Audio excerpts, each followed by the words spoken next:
He's dead now. My son is dead. In a moment, I will leave you to go and mourn him. But for right now, I'd just like to talk about him. He was a good boy.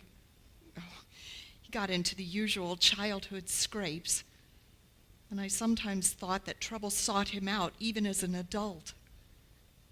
He was a good student and a good thinker.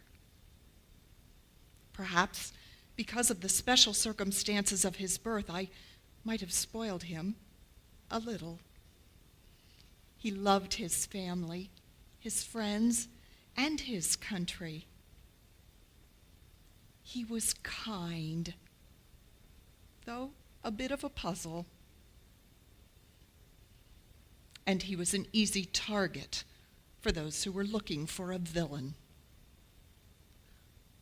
Perhaps you know my son. Perhaps you knew my son. Judas Iscariot? Yes. I see that you've heard of him. Did you know that Jesus loved him in spite of his flaws? I suppose you've heard the rumors that Judas was appropriating funds, stealing from the disciples' treasury. I suspect that Jesus heard those rumors too, but Jesus never rebuked my son, never embarrassed him in front of their friends, never suggested that perhaps Judas should be replaced as treasurer. Even when Jesus must have known that it would be Judas who would betray him, Jesus didn't abandon my son. It comforts me to know that my son had such a wonderful friend. And Jesus saw the potential for good in my Judas. Jesus recruited him as one of the chosen 12. And when Jesus sent the disciples into the countryside to preach the good news, giving them authority to heal the sick and cast out demons, reports came back that all the disciples were successful, including my son. Judas loved to hear Jesus teach.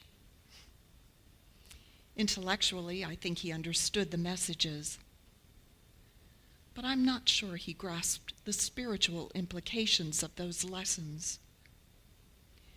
For example, Jesus loved to talk about the kingdom. Did Judas think that his actions would force Jesus into declaring the kingdom of God on earth, driving the Romans out of Judea and restoring the kingdom of Israel? Judas would have wanted to be part of that. There are those who think that my son was motivated by money.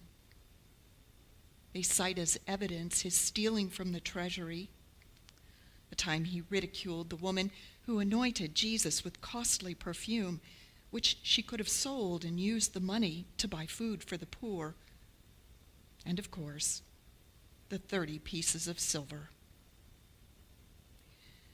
But that wouldn't explain why Judas tried to return the silver coins. Greed might have played a part in what he did, but my Judas was more complex than that.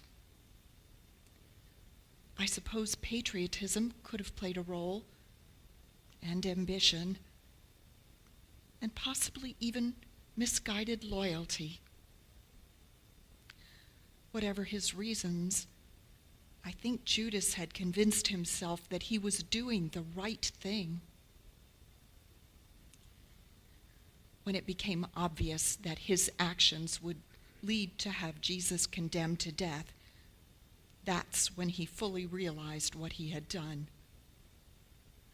That's not what he had bargained for. It wasn't supposed to turn out that way. And now he is remembered, not for the 1,001 kisses that he gave me over a lifetime, but for one kiss in a garden that condemned a man, a friend, to death. It makes you stop and think, doesn't it? What if each of us is only remembered for one action? The disciples are saying that Jesus is alive. If that's true, then what my son did, the disciples say that they've seen Jesus and talked to him.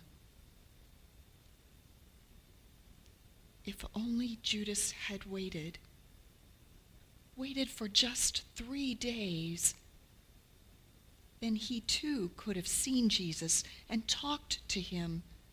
He could have asked for forgiveness, and I'm sure that Jesus would have granted it. And that forgiveness would have changed everything. Can you imagine my son's witness? He'd have told people, I betrayed Jesus and watched him die on a cross. But when he rose again, he forgave even me. His testimony would have brought hope to people. Hope that our God is a God of second chances.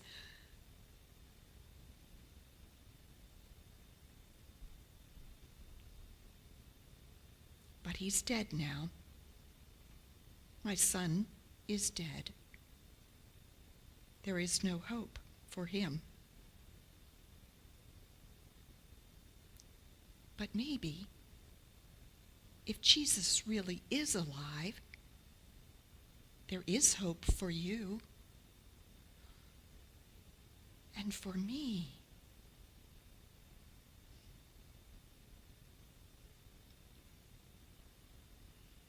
I'll leave you now to go and mourn my son, Judas Iscariot.